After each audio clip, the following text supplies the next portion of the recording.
rahimahullah wa nafa'ana wa bi ulumihi fid dharain amin.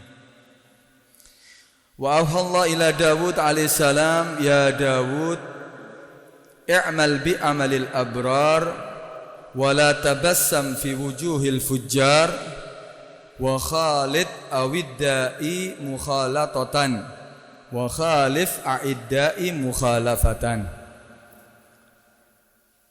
Allah subhanahu wa ta'ala mewahyukan kepada Nabi Dawud alaihissalam, ya Dawud, wahai Nabi Dawud, wahai Dawud, i'mal bi amalil abrar, beramallah kamu dengan amalnya orang-orang abrar, orang-orang yang baik, orang-orang pilihan Allah.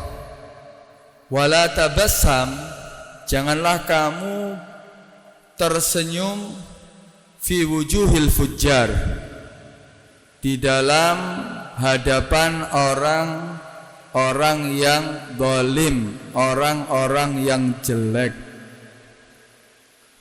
Wa khalid awiddai, dan kumpulilah, berkumpullah awiddai dengan orang-orang yang aku cintai, mukhalatatan, dengan kumpul secara akrab. Wa khalif a'iddai, dan jauhilah, hindarilah a'iddai, orang-orang yang aku musuhi, kata Allah subhanahu wa ta'ala, mukhalafatan, dengan benar-benar kamu menjauhi mereka. Ini perintah dari Allah subhanahu wa ta'ala kepada Nabi Dawud, tentunya untuk kita semuanya. Yang pertama tadi, Nabi Dawud diperintahkan untuk apa? Ya Dawud, i'mal bi amalil abrar, beramallah kamu dengan amalnya orang-orang yang abrar. Siapa itu orang-orang yang abrar? Orang-orang yang taat kepada Allah, orang-orang yang senang berbuat baik, orang-orang yang selalu ucapannya bagus, akhlaknya bagus, perbuatannya juga bagus. Itu adalah orang-orang abrar. Orang-orang yang demikian ini, orang-orang yang abrar ini, maka apa? Perlu untuk ditiru, perlu untuk diikuti, dan sekaligus untuk perlu dijadikan panutan. Karena itu Allah merintahkan apa? Kamu beramal seperti orang-orang amal daripada orang-orang abrar. Karena mereka orang yang baik, karena mereka orang-orang yang mendapatkan ridha dari Allah subhanahu wa ta'ala. Lalu dikatakan ulaika alladziina hadahumullah fabihudahumu iqtadih. Mereka itu adalah orang-orang yang sudah mendapatkan hidayat dari Allah, mendapatkan petunjuk dari Allah. Dengan petunjuk Allah kepada mereka ini, artinya Pak, mereka adalah orang-orang yang sudah mendapatkan petunjuk dari Allah SWT. Ikuti mereka, sebagaimana mereka sampai kepada Allah, sebagaimana mereka dicintai oleh Allah, sebagaimana mereka dekat dengan Allah. Ketika kita mengikutinya, maka kita juga akan mendapatkan ridha dari Allah, kita akan dicintai oleh Allah, kita akan dekat dengan Allah subhanahu wa ta'ala. Ikuti mereka, maka kita akan sampai seperti mereka. Kalau kita lihat, kita selalu setiap harinya membaca surat Al-Fatihah. Di dalam surat Al-Fatihah, kita selalu minta kepada Allah subhanahu wa ta'ala untuk diberikan jalan yang lurus. Jalan yang lurus siapa? Orang-orang yang Allah telah beri nikmat kepada mereka. Yang dikatakan ketika baca Fatihah, Pak, ihdinas siratal mustaqim, ya Allah berilah kepada kami petunjuk apa? Siratal mustaqim, jalan-jalan yang lurus. Siapa yang dimaksud? Apa yang dimaksud dengan jalan lurus? Siratal ladzina an'amta alaihim, yaitu jalan orang-orang yang telah engkau beri nikmat terhadap mereka. Ini katakan an'amta itu apa maksudnya? Yaitu nikmat orang-orang yang telah engkau beri nikmat. Yang dimaksud bukan nikmat harta. Apa itu yang dimaksud? Nikmat harta? Bukan. Apakah nikmat daripada jabatan? Bukan. Apakah nikmat daripada rumah yang megah? Bukan. Orang-orang yang Allah telah beri nikmat itu yaitu orang-orang yang telah mendapatkan nikmat menjadi orang yang diridhoi oleh Allah Subhanahu wa taala. Menjadi orang yang dicintai oleh Allah Subhanahu wa taala. Menjadi orang yang selalu mendapatkan rahmat dari Allah Subhanahu wa taala. Itu Allah mengatakan dalam Al-Qur'an bahwa may yuti'illaha war rasul faulaika ma'al ladzina an'ama Allahu 'alaihim minan nabiyyin was-siddiqin wasyuhada was-salihin. Dikatakan apa? Wa may yuti'illaha, barang siapa yang taat kepada Allah, war rasul, dan taat kepada rasul, maka apa? Faulaika, kalau orang yang mengikuti mereka, amalnya mereka yang diikuti, faulaika, maka mereka itu nanti akan dikumpulkan bersama apa? Ma'alladzina, akan dikumpulkan bersama orang-orang apa? Ma'alladzina an'amallahu 'alaihim, bersama orang-orang yang Allah telah beri nikmat kepada mereka. Siapa mereka? Minan nabiyyin, daripada para nabi. Dikumpulkan dengan para anbiya. Was-siddiqin, dengan orang-orang yang mencapai maqam siddiq. Para aulia Allah Subhanahu wa taala. Wasyuhada, dikumpulkan dengan orang-orang yang mati syahid. Kemudian dikumpulkan wassalihin, bersama orang-orang yang soleh. Karena itu ikuti mereka, lakukan perbuatan, amal perbuatan seperti yang mereka perbuat, maka kita juga akan apa? Akan sampai kepada mereka, akan mendapatkan kedudukan seperti mereka. Itu dikatakan dari i'mal bi amalil abrar. Ya Daud, i'mal bi amalil abrar, wahai Daud, beramallah kamu dengan amal daripada abrar. Nah itu kalau mau beramal itu ikuti mereka itu lebih selamat. Kadang-kadang kita enggak, kita mengikuti amal-amal orang yang jelek, sebaliknya malahan. Ada orang tatuan, kita ikut tatuan. Artis tatuan, kita ikut tatuan. Bintang film tatuan, kita ikut tatuan. Pakai anting-anting, kita juga ikut pakai anting-anting seperti mereka. Yang kita ikuti bukan abrar, malah yang kita ikuti apa? Orang-orang yang tidak baik, orang-orang fujar. Kadang-kadang mengadakan acara juga sama. Mengadakan acara, ngikuti acara seperti mereka. Bukan acara amalnya di situ, perbuatannya seperti abrar yang akan menyelamatkan dia sebetulnya. Tapi dia malah ngikuti apa? Fujar. Padahal kita diperintahkan nanti apa? Kita jauhi, ya jangan sampai amal kita seperti orang-orang fujar. Yang apa? Sayang sekali kadang-kadang. Bahkan ya, apalagi ini nanti ya haflah yang terjadi, perayaan daripada akhir tahun daripada apa? Madrasah atau pengajian atau yang lainnya, kadang-kadang mengadakan acara bukan amal abrar. Acaranya niru orang-orang fujar kadang-kadang. Malah mereka mengadakan acara haflah imtihan, tapi isinya apa? Orkes kadang-kadang. Kadang-kadang manggil banji-banji kadang-kadang untuk menghibur mereka katanya. Ini amal bukan amal abrar. Seharusnya apa? Udah madrasah yang dicari ilmu agama, pondok yang dicari ilmu agama, majelis taklim yang diajarkan ilmu agama, tapi ternyata yang dicontoh bukan orang-orang yang abrar, tapi apa? Sebaliknya orang-orang yang fujar. Karena itu hati-hati. Ya kita mengikuti bukan amal fujar, tapi apa? Amal abrar. Kenapa sih kok harus mengikuti daripada orang-orang yang baik, orang-orang yang abrar tadi itu? Ya karena mereka itu yang akan menjadi penghuni surga. Innal abrara lafi na'im wa innal fujara lafi jahim. Sungguhnya orang-orang yang abrar ini, yang dikatakan orang yang taat kepada Allah, selalu dia perhatian dengan apa? Dengan perbuatan yang mendekatkan dia kepada Allah, ucapannya baik, akhlaknya baik. Ini orang-orang seperti ini, lafi na'im, pasti nanti akan mendapatkan apa? Kenikmatan di surga nantinya.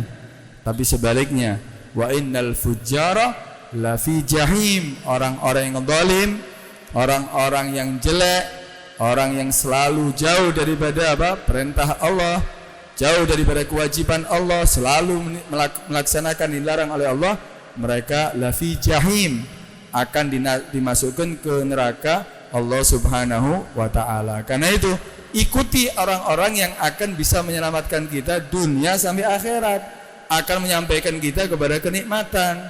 Siapa mereka? Ya abror ini yang kita ikuti. Kemudian kalau orang-orang yang bagus itu, kalau kita ikuti jejak mereka, itu akan menjadikan kita menjadi orang yang selamat dunia sampai akhirat. Adapun sebaliknya, orang-orang yang zalim, jangan diikuti mereka. Orang-orang yang jelek, jangan diikuti mereka. Bahkan dikatakan di sini wala tabassam, jangan kamu tersenyum fi wujuhil fujjar, di hadapan orang-orang yang fujar, orang-orang yang zalim, orang-orang yang di situ selalu melanggar perintah Allah. Jangan malah mesra dengan mereka. Jangan malah kita kumpul dengan mereka. Tersenyum jangan di hadapan mereka. Tunjukkan kewibawaan. Tunjukkan bahwa kita ini adalah orang-orang yang tidak menerima daripada apa yang mereka perbuat. Bukan kita tidak sayang terhadap mereka, bukan kita membenci mereka. Semenjak mereka orang Islam, kita bersaudara, tapi kita benci daripada perbuatan yang mereka lakukan. Ketika kita tersenyum, kita akrab, kita malah didukung mereka, akhirnya kita dianggap membenarkan apa yang mereka lakukan. Tunjukkan kewibawaan Islam. Kadang-kadang kita mesra dengan mereka, kadang-kadang kita kumpul dengan mereka, mengadakan acara-acara malah bertentangan dengan agama, malah di situ mendatangkan murka Allah. Acara hall tapi yang didatangkan artis, buka aurat. Kemudian campur lagi perempuan. Apa ini akan mendatangkan rahmat? Mungkin yang diholi kalau dia seorang aulia, mereka akan marah. Mereka tidak akan terima. Itu pelecehan. Karena mereka itu orang yang dekat dengan Allah, kok diadakan acara yang melanggar perintah Allah. Karena itu, ya, ketika dekat dengan orang-orang yang fujar, bahayanya kita akan sama yang ucapan kita akan sama seperti mereka. Perlakuan kita akan sama seperti mereka. Karena itu jangan akrab, jangan tersenyum dengan mereka, karena saat mereka melakukan itu kemaksiatan, saat mereka melakukan kedzaliman, jangan. Tapi tetap dalam hati kita adalah saudara dengan mereka.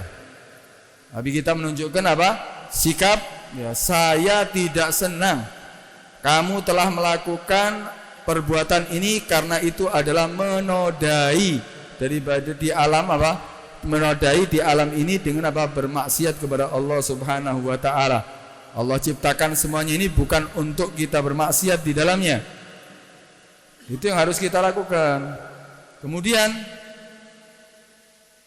bukan kita kadang-kadang malah kita akrab dengan mereka, akrab dengan orang yang zalim.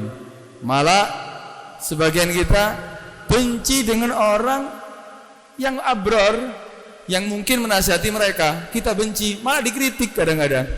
Loh, justru ini orang yang ingin meluruskan, kok malah dikritik, kok malah dibenci, kok tambah akrab dengan mereka orang-orang yang zalim. Karena itu, ya, kita harus menjadi orang yang tahu kita ini harus di posisi yang mana. Jangan sampai kita menjadi orang yang di posisi kompromi dengan orang-orang yang fujar. Nah, itu ada satu istilah gini, dikatakan inda dzikris sholihin tanzilu bihimur rahmah. Ketika kita menyebut orang soleh, di situ akan menurunkan daripada rahmat Allah Subhanahu wa ta'ala. Akan turun rahmat Allah. Menyebut loh akan turun. Kita ceritakan ulama-ulama, orang-orang yang baik, orang-orang yang soleh. Kita cerita orang-orang para anbiya, kita cerita apalagi ya cerita sejarahnya Nabi Muhammad, maka di situ akan menyebabkan turunnya rahmat Allah. Hanya menyebut itu akan menurunkan rahmat Allah. Apalagi kalau kita duduk bersama mereka, bayangkan apa yang akan didapatkan ini orang ini. Duduk bersama mereka, mendengarkan nasihat mereka, kemudian ya kita sholat berjamaah dengan mereka. Apa yang akan didapatkan ini? Menyebut aja menyebabkan turunnya rahmat. Apalagi bisa dekat dengan mereka. Tentunya itu akan menyebabkan kita mendapatkan apa? Banyak apa daripada keutamaan dari Allah Subhanahu wa taala. Tapi hati-hati. Mafhumul mukhalafahnya ini hati-hati. Kalau menyebut orang yang soleh menyebabkan turunnya rahmat Allah. Tapi bisa dibalik ini. Inda dzikril asin, kalau kita menyebut orang-orang yang bermaksiat, membangga-banggakan orang-orang yang fujar, orang-orang yang zalim, kita sebut daripada kita ceritakan tentang mereka, padahal mereka adalah orang yang dimusuhi oleh Allah Subhanahu wa taala, maka ya mafhumul mukhalafah ya tanzilu bihimus sukhut, ya akan menurunkan di situ apa? Murka dari Allah Subhanahu wa taala dan mungkin wal la'nah, dan laknat dari Allah Subhanahu wa taala. Kalau nyebut aja bisa menyebabkan murka Allah, apalagi duduk bersama mereka, apalagi mesra dengan mereka, apalagi selalu kumpul bersama mereka. Tapi kadang-kadang mereka pakai dalil. Ketika diingatkan kadang-kadang mereka pakai dalil. Ya kita kan tujuannya bukan untuk urusan agama duduk ini. Tujuannya kan hanya urusan apa dunia, bukan urusan agama. Lo silakan sebatas kamu urusan dunia, tapi kamu jangan akrab. Kamu jangan duduk bersama mereka, kamu kumpul bersama mereka. Akhirnya kamu akan tertarik dengan mereka. Akhirnya yang mereka lakukan kamu akan ikuti dengan perasaan gak enak. Minum khamr mereka, akhirnya kamu gak enak, minum khamr juga nantinya. Karena itu jangan akrab dengan orang-orang yang di situ mendapatkan murka Allah. Jangan mesra dengan mereka. Bahaya, itu bisa menyebabkan apa? Mendapatkan daripada murka dari Allah Subhanahu wa taala. Mereka mengatakan ini bukan urusan agama. Loh, memang agama itu hanya di masjid. Urusan agama itu apakah hanya di masjid? Di pasar gak ada urusan agama gitu? Dalam segala hal, dalam segala keadaan, dimanapun kita, agama harus ada selalu bersama kita. Di pasar harus ada agama. Ketika kita jual beli harus sesuai dengan apa syariatnya. Bagaimana akadnya, mana yang halal, mana yang haram, apa itu riba. Di pasar kita mau masuk kamar mandi itu loh ada agama, urusan agama. Bagaimana kita mendahulukan kaki kiri ketika mau masuk, keluarnya kaki kanan, kemudian cara istinja gimana, kemudian cara untuk qada'il hajah gimana, kemudian istibra itu bagaimana. Urusan agama dalam segala hal, bukan hanya di masjid. Bukan hanya dalam urusan sholat tok, semuanya. Bahkan mau tidur pun ada urusan agama. Kita tidur ada aturannya tidur. Tidur itu sebelum tidur sunahkan pakai siwak. Kemudian tidur dengan lempeng yang kanan. Kemudian tidur itu ya di makruhkan tidur dengan tengkurap. Ada aturannya, ada sunnah-sunnahnya. Semuanya dalam segala hal. Tapi sahabat mengatakan laqad allamana Nabi SAW kulla syai' hatta al-khara. Nabi itu mengajarkan kita itu segala hal, bukan hanya urusan ibadat tok.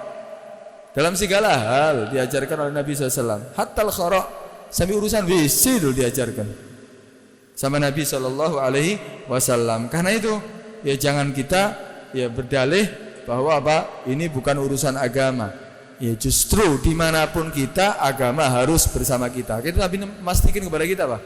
Mengatakan kepada kita, selalu menasihati kita apa? Ittaqillaha haitsu ma kunta. Bertakwalah kamu kepada Allah dimanapun kamu berada. Takwa itu tidak harus ada waktunya. Takwa itu tidak harus ada tempat yang khusus. Dimanapun, waktu apapun, dalam keadaan apapun, takwa harus bersama kita. Ini menunjukkan apa? Agama harus ada bersama kita, selalu bersama kita. Jangan ditinggalkan. Urusan agama ini jangan ditinggalkan. Tapi kadang-kadang buat acara mengatakan apa? Udah ini tidak ada urusan daripada agama, jangan bawa-bawa agama. Ini kita acara untuk urusan apa kebahagiaan. Loh, memang agama itu menyengsarakan. Justru agama itu membuat kamu bahagia dunia akhirat. Justru kamu diatur dengan agama itu supaya kamu menjadi orang bahagia dunia sampai akhirat. Ono batasane. Agama itu membatasi mana yang boleh, mana yang tidak boleh. Kamu tetap bahagia kok. Kalau kamu jadi orang yang taat kepada Allah, kalau kamu jadi orang yang takwa kepada Allah, kamu tetap bahagia di dunia maupun di akhirat nantinya. Tapi kalau kamu hanya sebatas bahagia di dunia, tapi kamu melanggar perintah Allah, di dunia kamu bahagia, tapi nanti di akhirat belum tentu kamu akan jadi orang bahagia. Karena itu, ya, agama harus selalu kita bawa sampai liang lahat, ya, sampai meninggal kita harus umat Islam selalu perhatian dengan agamanya, ya, bahkan sampai di akhirat pun, ya, kita harus selalu membawa itu agama atau aturan daripada syariat Allah Subhanahu wa ta'ala. Jangan mau dipisah dengan Islamnya walaupun hanya sedetik. Jangan mau kita dipisah dengan agama. Gak bisa, agama harus ada bersama kita selama-lamanya. Dan itu sampai dikatakan apa tadi? Kita harus selalu beramal dengan amalnya orang-orang yang baik. Itu wala tamutunna illa wa antum muslimun. Jangan kamu itu mati kecuali dalam keadaan Islam. Kemudian di situ dikatakan wa khalid, dan berkumpullah kamu awiddai, dengan orang-orang yang aku cintai. Kumpuli mereka. Bukan hanya kamu meniru amal mereka saja, tapi kumpuli mereka, dekat dengan mereka, mukhalatatan. Dengan kumpul yang akrab, yang dekat dengan mereka, jangan jauh-jauh daripada mereka. Kalau kita kumpul dengan mereka, maka kita akan menjadi orang yang bahagia. Tapi ya maksimal, harus maksimal. Kumpul dengan mereka itu mukhalatatan, dohir batin. Jangan dohirnya tok kumpul tapi hatinya enggak. Kadang-kadang kita dohir kumpul tapi hati enggak. Itu mukhalatatan. Khalid awiddai, ya kumpullah dengan orang-orang yang kucintai. Mukhalatatan, benar-benar kamu kumpul dengan mereka, dohir dan batin. Dekat dengan mereka yang benar, hatinya juga dohirnya. Itu ya, kita berharap mudah-mudahan ya bisa ditemukan orang-orang yang soleh yang bisa kita selalu kumpul dengan mereka. Dikatakan man asyaral asyraf asya musyarrafa wa muashirul andali ghaira musyarrafi. Amatara jildal hagiri mugabbilan bis-sughri lamma sara jildal mushafi. Dikatakan dalam sebuah bait syair, dikatakan man asyaral asyraf, barang siapa yang kumpul dengan orang yang mulia, kumpul dengan orang yang baik, kumpul dengan orang yang soleh, asya musyarrafa, maka dia akan hidup dalam keadaan dimuliakan juga nantinya. Katut jadi mulia juga. Kalau kita berada di tempat minyak wangi, walaupun kita tidak pakai minyak wangi, kita akan keluar dari tempat itu juga wangi. Kenapa? Karena kita dekat dengan orang penjual minyak wangi. Kita juga sama, dekat dengan orang-orang saleh, selalu mendapatkan rahmat Allah, selalu mendapatkan perhatian dari Allah. Kita akan juga dapat rahmat Allah. Oh, selalu berzikir kepada Allah, turun rahmat Allah, kita juga dapat. Kenapa? Man asyaral asyraf asya musyarrafa. Kemudian wa muashirul andali ghaira musyarrafi. Tapi kalau misalnya kumpul dengan orang-orang yang jelek, kumpul dengan orang-orang yang zalim, orang-orang yang fasik, ghaira musyarrafi, enggak akan jadi mulia. Malah kita akan dikatut sebagai orang-orang yang jelek. Kalau kita kumpulan kita seperti mereka, orang-orang yang zalim, orang-orang yang fasik, maka kita dicap sama orang ini, iya, kumpulan ini tidak baik. Jangan-jangan dia juga melakukan daripada yang dilakukan oleh teman-temannya. Akhirnya dicap, ghairu musyarrafi, enggak akan jadi mulia dia. Kemudian amatara katanya dikasih permisalan. Amatara, tidaklah kamu lihat jildal hagiri, kulit, maksudnya di sini kardus. Tahu kardus? Apa karton ya, kardus. Tidaklah kamu lihat itu kardus yang hagir, yang hina. Kalau kita punya kardus, kadang-kadang kita taruh gudang, kadang-kadang dibuat lemek. Kalau hall dibuat lemek, mentah lagi kena diinjak orang, kena hujan, rusak. Itu kardus. Kardus itu hagir, hina sebetulnya. Enggak bermanfaat sebetulnya. Manfaatnya hanya untuk sesuatu yang remeh. Bukan apakah tidak kamu lihat itu kulit kardus tadi itu, kardus daripada yang hina tadi itu mugabbilan bisugri. Ya dicium dengan apa? Mulut oleh orang. Kapan? Lamma sara jildal mushafi. Ketika dia berdampingan dengan apa? Al-Qur'an. Ketika kardus itu jadi bungkusnya Al-Qur'an, jadi apa? Sampulnya Al-Qur'an. Setelah baca Al-Qur'an orang selalu apa? Mencium Al-Qur'an. Yang asalnya dibuang, diinjak-injak, yang mungkin dijadikan apa? Yang ditaruh di gudang, tidak dimanfaatkan kadang-kadang sampai rusak. Tapi gara-gara kumpul, gara-gara bareng dengan Al-Qur'an, akhirnya apa? Jadi mulia, diciumi. Karena itu kalau kita kumpul dengan orang-orang yang baik, kita akan jadi baik juga. Kita kumpul dengan orang mulia, kita akan jadi mulia juga. Karena itu apa? Kumpuli mereka. Di mana Al-Qur'an itu tempatnya? Mushaf itu di mana? Di masjid. Itu kardus itu. Depannya itu kan kardus itu. Tapi apa ketika apa berdampingan yang menjadi kardusnya daripada Al-Qur'an, menjadi sampulnya Al-Qur'an, akhirnya apa? Berada di masjid. Dimuliakan, tidak mungkin taruh bawah. Kemudian setelah orang baca diciumi. Sama juga seandainya menjadi sampulnya ini, menjadi sampulnya kitab seandainya. Jadi mulia juga, ditaruh di perpustakaan. Kemudian kalau apa dijaga.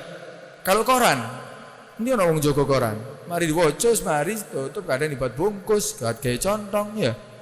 Kadang-kadang dibuat apa? Ya dibuat alas. Enggak mulia. Tapi ketika kumpul, ya ketika dibarengkan, disandingkan dengan apa? Sesuatu yang mulia, akhirnya apa?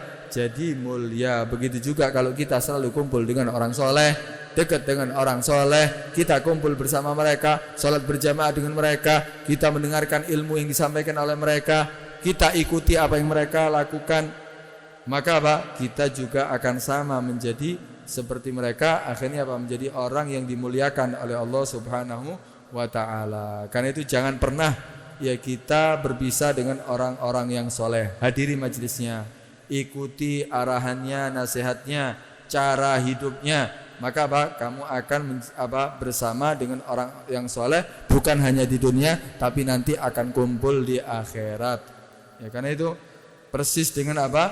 Ya apa dikatakan Nabi SAW mengatakan apa? Yuhsyarul mar'u ma'aman ahab. Orang itu akan dibangkitkan bersama orang yang dicintai. Almar'u ma'aman ahab. Seorang akan dikumpulkan bersama orang yang dicintai. Karena kita cinta terhadap orang soleh, tapi tetap bukan hanya seneng tok. Aku cinta ambil Syekh Abdul Qadir Jailani, aku cinta ambil Abdullah Al-Haddad, aku cinta ambil Kiai Hamid, aku cinta tok. Salatih? Enggak.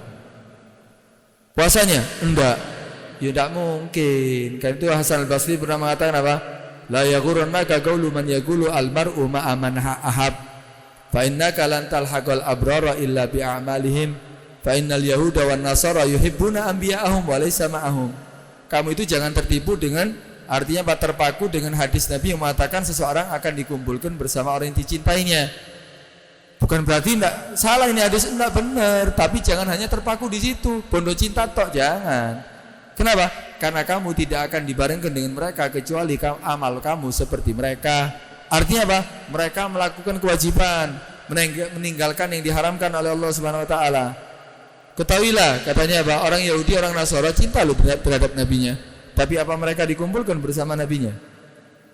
Karena itu ikuti apa yang mereka lakukan, ya.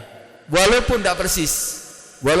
Gak mungkin kita akan bisa persis daripada amalan Syekh Abdul Qadir Jailani, amalannya Sayyidina Faqih Muqaddam, amalannya daripada Al-Habib Abdullah bin Al-Haddad.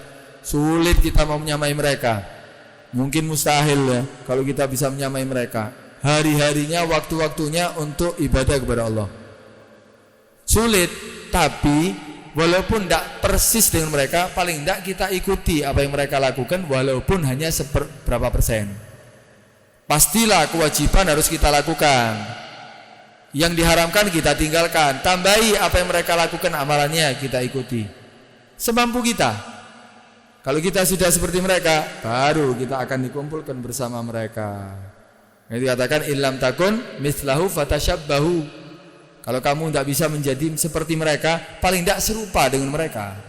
Inna tasyabbuha bil kirami falahu, sungguhnya apa, menyerupa orang yang mulia akan menjadi orang mulia juga. Karena itu serupa terhadap mereka, jangan serupa terhadap orang-orang yang jauh daripada Allah Subhanahu wa taala. Kalau kita lihat buah mangga itu manis ya. Buah mangga, ada buah mangga ya, yang manis kita makan manis, rasanya nikmat. Tapi ada sesuatu yang tidak sama dengan buah mangga, tidak ada rasanya. Tapi karena menyerupa akhirnya jadi mulia. Kadang-kadang ada model-model buah-buahan gitu ya. Buah-buahan goro-goroan, buah-buah mangga-manggaan, anggur-angguran, jeruk-jerukan. Dari apa itu? Kadang-kadang dari plastik yang mungkin dibuang, hina. Mungkin ya dari kertas atau kardus atau yang lainnya. Tapi ketika dimodel ya, daripada dibuat seperti seperti buah mangga, seperti buah jeruk, seperti buah anggur, akhirnya mulia dia. Dia juga jadi mulia. Kenapa? Karena menyerupai dengan sesuatu yang nikmat. Akhirnya ditaruh di atas meja, dibuat vas bunga, ya dibuat ditaruh di satu tempat yang di situ terlihat indah nantinya. Kenapa? Karena mirip. Berkat mirip akhirnya jadi mulia. Karena itu kita mirip dengan orang yang baik, kita akan mulia.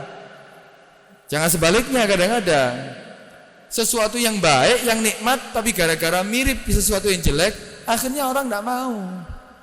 Kadang-kadang coklat tapi modelnya kotoran, siapa mau makan? Ada kan sekarang model-model gitu. Roti tapi di model seperti kotoran. Nikmat sebetulnya roti, tapi gara-gara mirip dengan kotoran, orang tidak mau. Orang akan menjauhinya. Kita juga sama. Kadang-kadang kita ini orang yang baik sebetulnya, tapi gara-gara mirip dengan mereka, kita ikuti mereka, akhirnya kita jauh daripada mereka. Kita akhirnya dihindari sama orang. Kita tidak disenangi sama orang. Kenapa? Karena kita menyerupai dengan orang-orang yang jelek. Serupailah orang-orang yang baik. Karena itu jauhi orang-orang yang maksiat kepada Allah Subhanahu wa taala. Kadang-kadang orang beralasan, saya itu mau dakwah, saya harus jadi seperti mereka, saya harus masuk di tempat-tempat mereka. Saya tujuannya itu untuk dakwah kepada Allah Subhanahu wa taala. Saya kumpul dengan mereka ini tujuannya hanya menarik mereka supaya mereka bertobat kepada Allah. Banyak loh orang kadang-kadang ya, dia melakukan satu hal yang mungkin sama dengan mereka dengan alasan berdalih akan menarik mereka. Kalau dilihat ya, kita ini kalau mau masuk di tempat mereka, kita seperti mereka tujuannya untuk menarik, masalahnya magnetnya mereka itu lebih kuat daripada magnetnya kita. Jangan-jangan orang yang tujuannya tadi berdakwah ketarik, malah akhirnya jadi seperti mereka. Ikut narkoban, ikut minuman keras, ikut nyanyi, ikut dengan kumpul dengan perempuan. Akhirnya ketarik. Kenapa? Magnetnya mereka lebih kuat. Karena itu jangan kita kita berani untuk bisa berdakwah terhadap mereka. Karena bahaya. Kita jangan-jangan akhirnya seperti mereka. Kenapa sih kok kita takut sebenarnya? Masalahnya, contoh aja, contoh yang nyata. Kita mau berdakwah terhadap mereka, tapi kadang-kadang kita sendiri nggak bisa jaga diri. Kita wedok sing ngelirik kok. Kelihatan perempuan sih ngelirik kita ini. Kita ini masih senang bermaksiat, kok ikut dakwah bersama mereka? Ya akhirnya tambah senang maksiat nantinya. Kita ini sholat berjamaah kita berantakan. Bacaan Quran ini kita nggak pernah baca. Kita mau menarik mereka dari mana?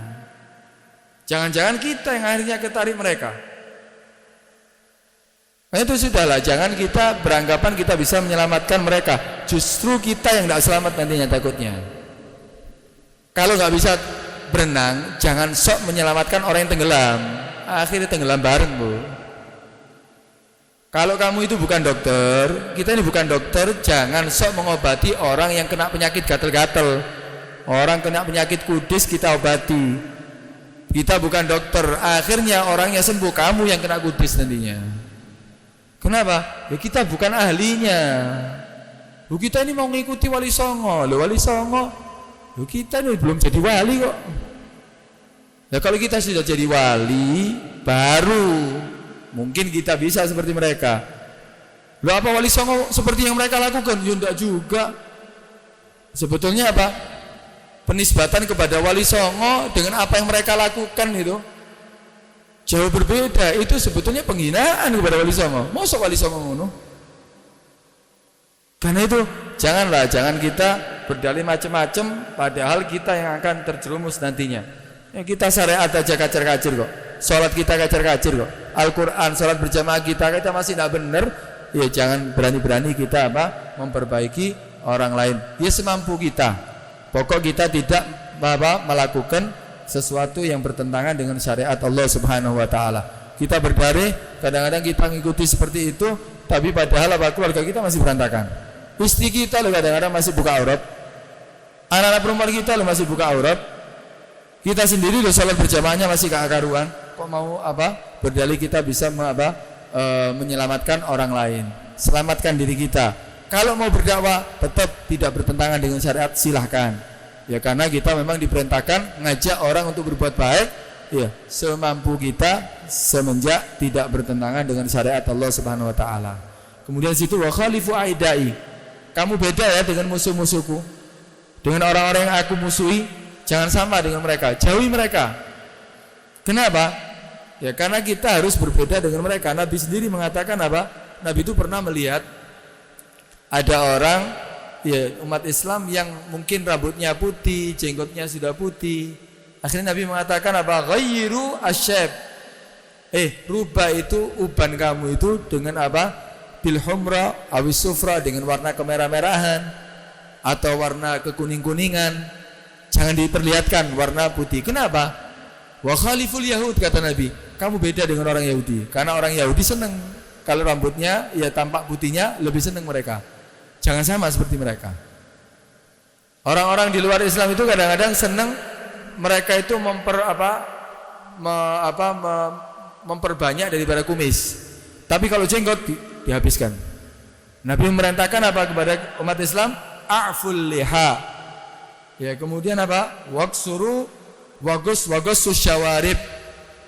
Katanya Nabi perlebat, perbanyak itu jenggot. Kemudian kumis kamu kamu tipiskan. Wa khaliful yahud, beda kamu dengan orang Yahudi. Dalam urusan ibadah loh, Nabi tidak mau sama. Ini puasa namanya? Puasa Asyura, puasa tanggal 10 Muharram. Mereka orang-orang Yahudi juga puasa. Kenapa mereka puasa?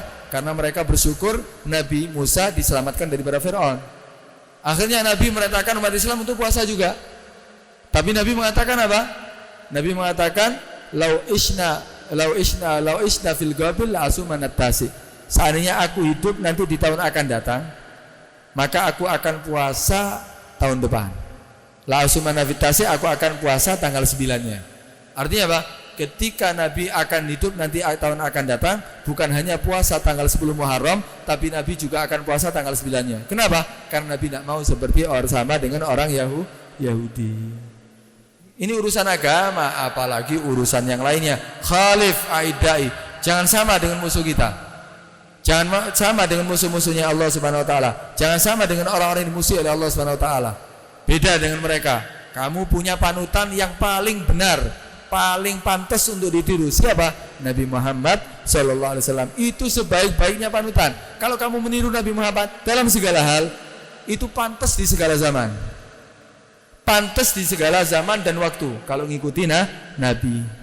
Karena itu jadikan panutan kita adalah Nabi Muhammad sallallahu alaihi wasallam. Mudah-mudahan ya Allah Subhanahu wa taala mempertemukan kita dengan orang-orang yang soleh. Kita bisa kumpul dengan mereka, kita bisa mengikuti arahan mereka, kita bisa salat berjamaah di belakang mereka. Mudah-mudahan berkat mereka kita juga akhirnya dijadikan oleh Allah Subhanahu wa taala menjadi orang-orang yang soleh. Dan mudah-mudahan Allah Subhanahu wa taala menjadikan kita termasuk orang yang bisa melakukan apa yang kita dengarkan. Amin ya rabbal alamin. Al-Fatihah.